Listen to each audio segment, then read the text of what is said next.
நிலவாய் புன்னகை புரியும் அண்ணாமலையாரே, பூமியில் பிறந்த இந்த பாவி உயிரின் புண்ணியமாக நீ என் கண் முன் ஜோதியாக நிற்போஜேரப்பா. அருணாச்சல மலையாய் அக்னியாக எழுந்து ஆனந்த தீபமாக உலகமெங்கும் அருள் பொழியும் ஈசனே. அருணை நகரின் ஒவ்வொரு கல்லிலும் உன் திருநாமம் ஒலிக்கிறது, அண்ணாமலையின் ஒவ்வொரு காற்றிலும் உன் கருணை வாசம் வீசுகிறது. பௌர்ணமி இரவிலே கிரிவலம் வரும் பக்தர்களின் காலடி ஓசையிலும் நம சிவாய முழக்கம் கேட்கிறது. அண்ணாமலையாரே, என் ஆன்மாவின் ஆழத்தில் ஒளிந்திருக்கும் இருளை எரிக்க வந்த அக்னி ஜோதியே,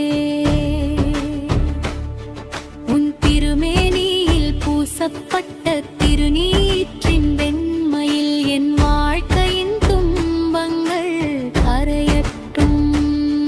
உன் ஜடாமுடியில் ஓடும் கங்கை நீரில் என் பர்மங்கள் கழுவட்டும். உன் நெற்றிக் கண்ணின் தீயொளியில் என் அகந்தை சாம்பலாகட்டும். சிவ சிவ என்று நான் அழைக்கும் ஒவ்வொரு நொடியிலும் என் இதயம் உன் பாதத்தில் விழுகிறது அப்பா.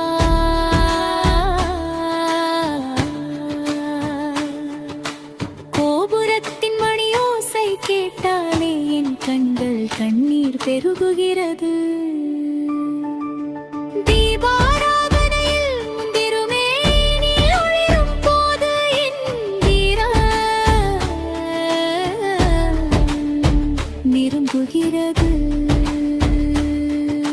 பௌர்ணமி நிலவின் வெள்ளி ஒளியில் உன் மலையைக் காணும் அந்த தருணம் சொர்க்கம் கூட தராத ஆனந்தம். அண்ணாமலையே, உன் கிரிவல பாதையில் விழும் தூசியாக நான் பிறந்தாலும் போதும். உன் கோயில் வாசலில் எரியும் ஒரு அகல் விளக்காக இருந்தாலும் போதும். உன் பக்தர்கள் பாதம் படும் மண்ணாக இருந்தாலும் போதும். உன் திருநாமம் பாடும் ஒரு ஏழை அடியாராக இருந்தாலும் போதும்.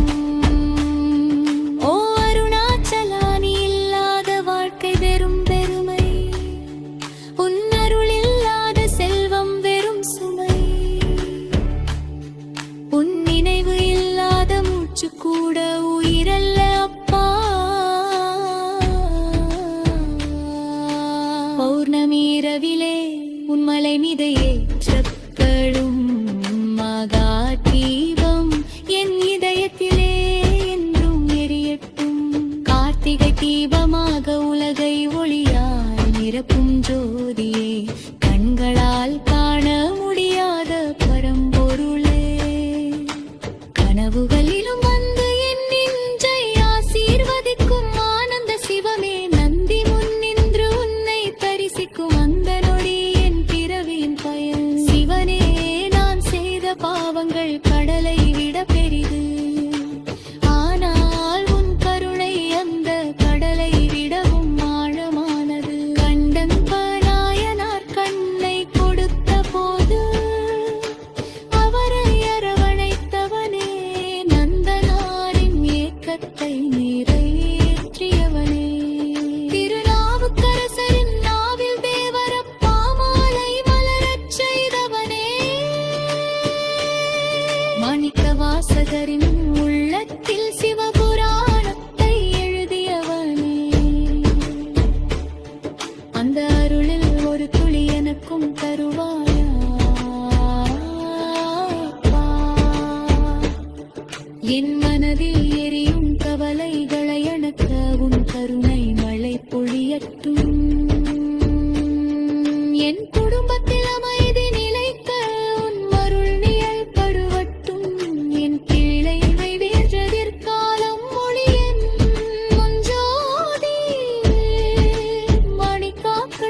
சிவ என்று